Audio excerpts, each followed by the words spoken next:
personal tone and style, customized for different purposes, cutting your admin times massively. Highly special because it's built by doctors. We get it. Would you say you're highly special? And don't just take our word for it. We've got 5-star reviews from clinicians all across the globe. Heidi's about reigniting the passion in what you do.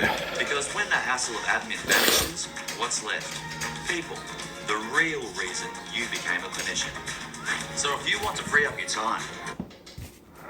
Number 9. Netflix trailer ditches Meghan and Harry.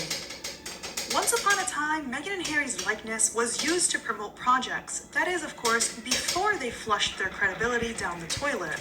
Nowadays, slapping their name or faces on a project seems like it's destined to hurt the project, and that's why with Harry's new Netflix show Polo, neither Meghan nor Harry are featured in the trailer. All we see is their names as executive producers, which is rather interesting considering they got dressed up all fancy and did a bunch of photo ops as they paraded around the field with their Netflix crew, only to not be included in the show. It has to be an embarrassing record to probably be told, hey, if we want at least 23 people to watch this show, it's probably best that you're not in it. We all saw how Meghan was rude to Dr. Sophie at the polo match, even though she is the chair of the Santa Bali, the charity that also hosted Harry and Meghan during that weekend. Not even a high-standing status brought her some grace when sharing the stage with someone like Meghan Markle, and now in return, she's nowhere to be seen in the trailer along with her husband, who isn't taken seriously due to the criticism that he's not gentle with animals while playing the sport. The trailer also seems to portray this lavish reality TV type of lifestyle, so the fact that this is the best that Harry and Meghan could come up with after nearly 5 years of leaving the royal family and being given half a decade to prove their alleged smarts is hilarious. The Daily Beast reports that one former friend of Harry's who played polo with him as a teenager said, "It's hilarious, but not in a good way. It's so tacky and cringy. It is literally all the worst things about polo. I watched it in appalled hysterics." Another former friend said, "The irony is that polo is actually a surprisingly inclusive sport these days. You do see plenty of rich kids, but there are also plenty of kids from less rarefied backgrounds who just happen to be fantastic riders who are sponsored by the teams. It doesn't look like this show is going to foreground that, which is a real missed opportunity." Something we often see with Meghan and Harry's tour of embarrassment is constant missed opportunities to highlight some good or make a real difference, which was a big issue seen in Nigeria and Colombia. But it's hard for these opportunities to shine bright when their opposing competition is Harry and Meghan's ego.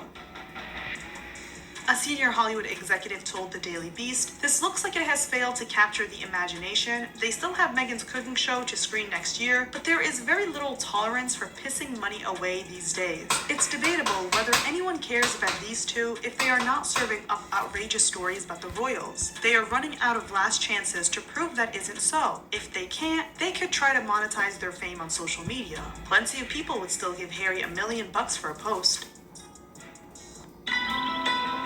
There. Like That's empires, how you do prices it. rise and fall.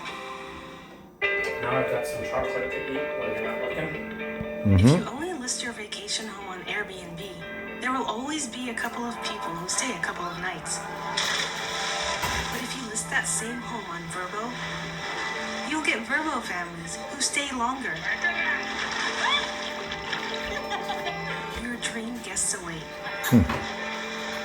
Become a Vrbo host today.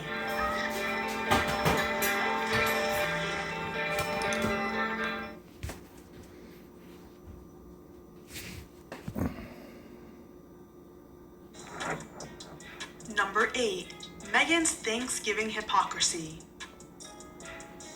Meghan loves name dropping and having her publicists run paid PR articles about the famous guest who joined her and her family for Thanksgiving last year, but nothing is more embarrassing than her outright hypocrisy.